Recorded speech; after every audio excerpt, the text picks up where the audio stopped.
Alrighty, what is going on, guys, and welcome back to the channel. Today we are back with a special video that I'm probably going to cuss 1 or 2 times and I'm going to get passionate about, so be ready for that. First and foremost, welcome. If you're new here, welcome. If you're coming back, welcome back. I have a new polo on. These become almost like a mythical creature nowadays, these like new polos that I wear. This one's actually very special because I'm not trying to flex, but, well, maybe I am. But they have, it's a tribute to Kobe Bryant, and they have his 2 numbers on it. I have them on my shoes. It's like, that guy meant the world to me, and the more and more I get stuff involving him, it's very, very special to me. So this polo means a lot to me. Now that that's out of the way, what we are going to be talking about today is something that I see butchered so many times by so many people who go to the gym, who work out, who try to exercise, and that is being sweaty and out of breath does not equal an effective workout. And for you out there hearing this, you're probably like, well, if you're sweaty and out of breath, that normally means you're putting a lot of effort, you're expending a lot of energy, you're putting forth a high intensity workout, you're putting forth a lot of energy. And that's just not the case. Can you be sweaty and have an effective workout? Sure. But being sweaty and out of breath does not equal an effective workout. So we're going to get into that today, and I'm probably going to get some pushback. I'm probably going to get some people that get a little bit mad at me when I talk about some things and when I bring some things up and kind of lay some things out. But I need to do this because some of my eye there.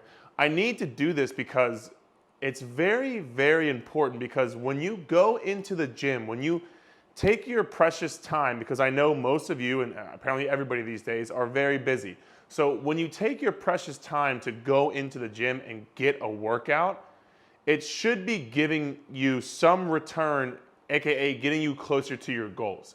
And I don't want you to go in there and just keep wasting time. And it's never wasting time, because something is always better than nothing. I'm not saying that, but to have an effective workout, it goes so much beyond just sweating and being out of breath and doing a bunch of cardio and keep moving and no breaks. Like, there is so much more to an effective workout than just those things. Again, something's always better than nothing, don't get me wrong, but the people who think that you have to be sweating, you have to be out of breath, you have to have no break, no rest period to have a effective high intensity workout, it's just not the case, and that's exactly what we're gonna go over today. So let's go.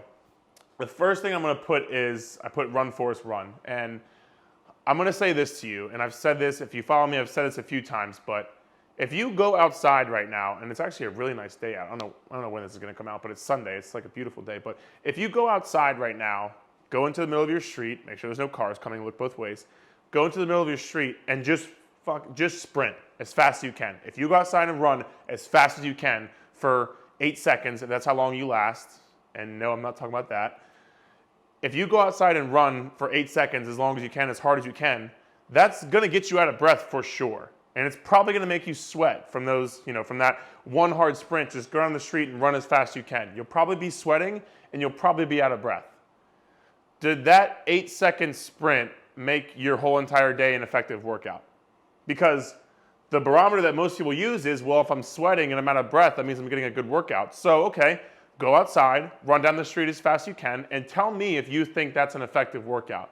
When I ask people that, they're like, well, no, it's not like that. Well, no, it is like that. You're telling me if you're sweating and if you're out of breath, that means you're putting forth a lot of effort and you're having an effective workout. Cool, go outside and run as fast as you can for 8 seconds down the street and tell me if that's an effective workout.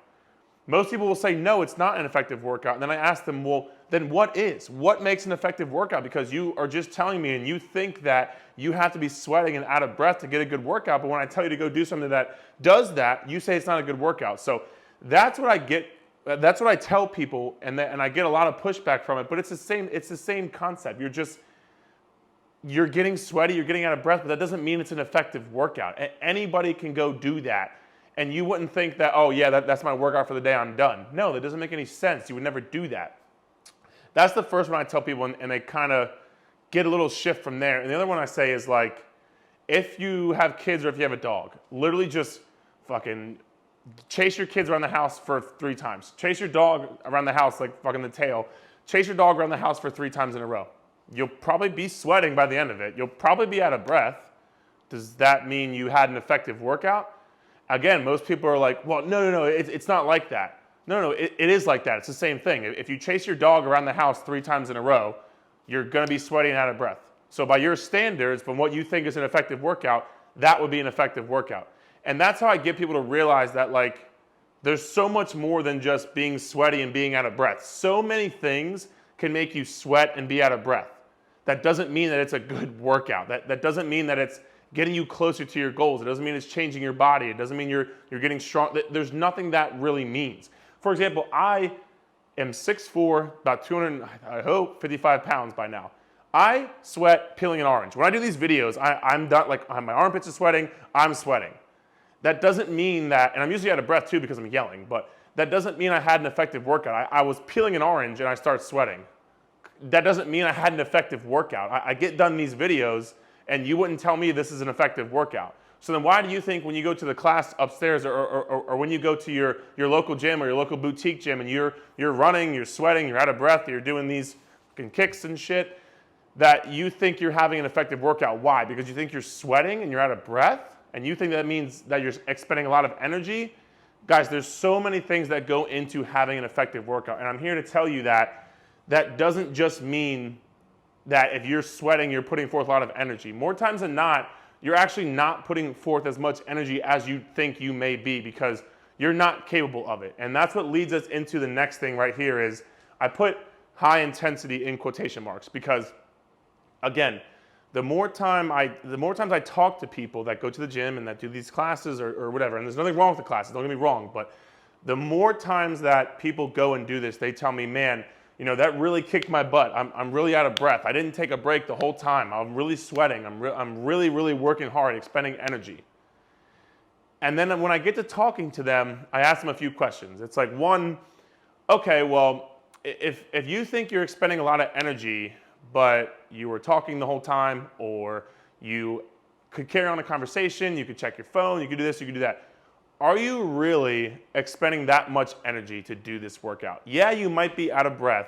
Yeah, you might be sweating, but that doesn't mean that you're having an effective workout. That's the thing first and foremost, because more times than not, if you're doing a class, following a program, whatever it is, that leaves you no rest time, that leaves you out of breath the entire time, that leaves you to not put forth your maximum effort. And when I say by this, I mean, if you're constantly moving, you have no rest period, you're doing jumps, you're doing squats, you're doing kicks and punches and stuff like that, like nothing wrong with that, but are you really putting forth maximal effort? Are you really putting forth as much energy as you possibly can? Because that doesn't mean you're putting forth maximal energy when you don't stop for 10 minutes straight. That means you're like trying out for the Jabberwockies or something, like on the dance team or whatnot. Like that does not mean you're putting forth maximal energy because you just can't. And the reason for that is if you have no rest time, if you have no real time to recover from the movement you're doing, you can't actually put forth maximum effort. And people, they don't really understand this because they think, well, I'm always moving, I'm nonstop, I'm sweating. Like, what do you mean I'm not putting forth energy? You are putting forth some effort, but if you've, and it's hard to describe this if you haven't done it, but if you've really sat back and like, if you're going on the bike, for example, and you're trying to do a 30-second sprint as fast as you possibly can and take a minute off, that 30-second sprint is some of the hardest shit you've ever done in your life. Like, no bullshit. It's not like you can go again in 15 seconds. It's not like you can just carry on a conversation while you're doing it. No, you're putting forth maximum effort. You're actually doing a high intensity workout. You can't carry on a conversation. You can't be in the middle of it and talk to this person, talk to that person, check your phone. You can't do these things. You're allowing your body to recover from the movement you're doing or from the effort you're putting forth to fully recover, to then put forth maximum effort again. If you're just moving nonstop and you don't get a break and you're doing, you're moving around all over the place, your body's not getting a break to rest. And if you don't have a break to rest, you can't actually do a high intensity workout. So that workout you're doing that's having you move nonstop and it's a bunch of cardio and it's this and that, fucking bug, and it's this and that, a bunch of cardio, sorry to tell you, but that's more like a medium intensity workout. And that's just science. There's no real debating that. If you want to go into the scientific part, I can, but just because you're moving nonstop doesn't mean you're having a high intensity workout. And I would urge you to step back and think about if you're actually putting forth maximum effort, because myself included, most of the time, most people do not. But the more you can try to get there, the better your workouts will be, the more effective your workouts will be, the more you will get, the more return you will get on your investment in the gym. Because like I said earlier, everybody's busy, everybody has this, everybody has that. And you want to make sure the time you're putting in the gym is actually going to get you closer to where you want to be. And that is why I say that if you're moving 10 minutes straight nonstop of squats, jumps, kicks, mountain climbers, this and that, you're not actually doing a high intensity workout. You're just exercising. And I actually just wrote a whole article on how to actually design a strength training program and how to design an effective workout program. And the link will be in the description below, or you can head to my website, ericrobertsfitness.com. But I urge you to go read that, because if you're the type of person that is either A, new to the gym, B, worked out here and there, not really so much, or C, just looking for something you can have confidence in, you can have full confidence in, and like, okay, I know this exercise, this training routine is going to get me closer to my goals. If you want that, go down below or head to my website, ericrobertsfitness.com. Go read the article on strength training program design. It's a bit long and there's a lot of information in there, but I promise you it's going to be a huge resource to you. I would get a pen and paper, and yes, actually get a pen and paper. I'm old school. Get a pen and paper, take some notes on that article if you want to learn how to design your own effective strength training program. And it's completely free. I'm not going to make you sign up for anything. I'm not going to make you do this or that. Completely free, because I want to help you. I do all this. I do this every single time, but I do all this to help you. I do not need your money. Like, I do this to help. So go check the article out. That will let you know as far as how you can have a real high intensity workout program you can follow to see results. So check that out. The next thing I want to talk about is kind of what I was just saying earlier, but what makes an effective workout? And honestly, I've done podcasts on this, I've done YouTube videos, I've done Instagram posts. I'm not gonna get too much into it, but for the sake of this video, we're talking about an effective workout. So what makes an effective workout, in my opinion, in my views? What makes an effective workout is a couple of things. One, first and foremost, before I get like backlash from people, I do understand the mental side of getting sweaty or running or whatever it is. Like, I understand that part of it. So just first and foremost, I understand that. You don't have to tell me that. I understand. And yes, that can be an effective workout in some people's eyes, but there's so much more to it. But moving beyond that, what makes an effective workout? Anything that's going to not only help you in the gym, but outside of the gym. So if you're doing squats to pick your kid up from soccer practice, that's gonna help you. If you're doing deadlifts to pick the groceries up to get into the house, that's gonna help you outside of the gym. Just doing a bunch of cardio is not really gonna help you outside of the gym unless you're getting chased by a bear or something. And if you're doing that, you're in some crazy situations, and I don't know what the hell's going on with you. What makes an effective workout? Like I just said, having things that go outside of the gym, not just like when you're in the gym doing a bicep curl. That's cool, but how does that translate to the rest of your life? Because you're not in the gym 24/7. You're in the gym for, if you're lucky, 5 hours a week. And that's not most people. Most people do not get in the gym 5 hours a week. If you're in the gym for 3 to 4 hours a week, the rest of your time is spent outside of the gym, obviously. So if you're doing things inside the gym that lead to success outside of the gym, that, in my opinion, makes an effective workout. If you're doing compound movements, if you're doing squats, deadlift, lunges, overhead press, if you're getting better endurance, if you're getting stronger, those things make up an effective workout. And like I just said, I just touched on it right now, but getting stronger, adding more weight to the bar, doing more reps, getting better endurance, having more muscle definition, like that makes an effective workout. Because what most people do is they try to work out to tear themselves down. And what I say by this is like, they try to work out to lose weight. And that's not really how I like to view working out. Working out should be about building yourself up, getting stronger, getting more muscles, getting better endurance, focusing on getting better, stronger, faster, whatever it is, as opposed to tearing yourself down, being like lose more weight and this and that. That's not what an effective workout, in my opinion, should be about. That should be more geared towards your diet. If you're looking to lose fat, that is geared towards your diet. That is not about your exercise routine. And that brings us into the next point, and our final point is, I get a lot of pushback, and I'll just say this straight up right now. This video right here is mainly for women, because what I've seen is women tend to, not all the time, women tend to want to move more. They want to have less rest time. They want to have no breaks. They want to be sweaty. They want to work out. They want to be out of breath. They want to work hard. And honestly, women do normally work harder than men, because men want to just sit on the bench press, text, do some reps, text, do some reps. Like, they don't really want to work hard. And from what I've seen, now there's obviously men who work their ass off, and there's women who are lazy. They could go both ways. But like, what I've seen is this right here is kind of geared towards women who think that they have to be out of breath, they have to be sweaty, they have to be moving nonstop to have an effective workout. And the pushback I get is, if they stop doing that kind of routine, they're going to get fat. They're going to gain the weight back they lost. They're going to lose their progress. They're going to somehow, some way, shape, or form get fat again, or get fat in the first place. And if you truly knew how many calories exercise burned, it's not even comparable. The hour that you work out doing your class, maybe, if you're lucky, burns one cookie. Maybe, and probably not even that. Probably half of a cookie. If you're lucky, it burns 2 bites of a sandwich. If you're lucky, it burns one-tenth of that drink you had that night. Like, exercise does not burn that many calories. I don't care what your Fitbit says, it's wrong. So once you realize that exercise does not have that big of an impact on your calorie burn and on your fat loss, you will start to think about things differently. And the best way I can tell you to learn this is just try it. You have to try it. You're not gonna try for 30 days. You're not gonna get fat in 30 days. You didn't get skinny in 30 days. You're not gonna get fat in 30 days.